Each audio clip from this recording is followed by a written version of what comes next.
નમસ્કાર મિત્રો, કેશોદના બામણાશા ઘેડ ખાતે કે જ્યાં તમે બધાએ એક વિડીયો જોયો છે કે નદીનું વેણ અને નદીનો પારો તૂટતા એક મકાન જે ધરાશાયી થયું હતું એ જગ્યા ઉપર અમે છે.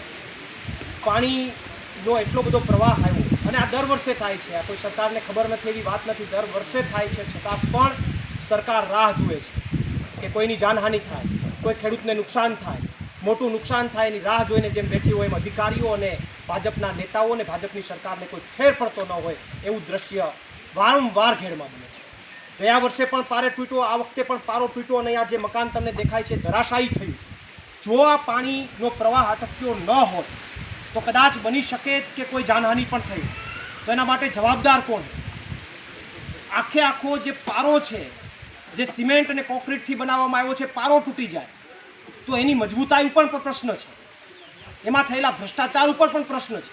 ત્યારે એ બધું તો સાઈડમાં વાત રહી, પણ સૌથી મહત્વનો ગંભીર મુદ્દો એ છે, સેન્સિટિવ મુદ્દો એ છે કે જો તમને લોકોના જીવનું ન પડ્યું હોય, ખેડૂતોના નુકસાનીની ન પડ્યું હોય તો આ વખતે લોકોએ મન મનાવી લીધું છે.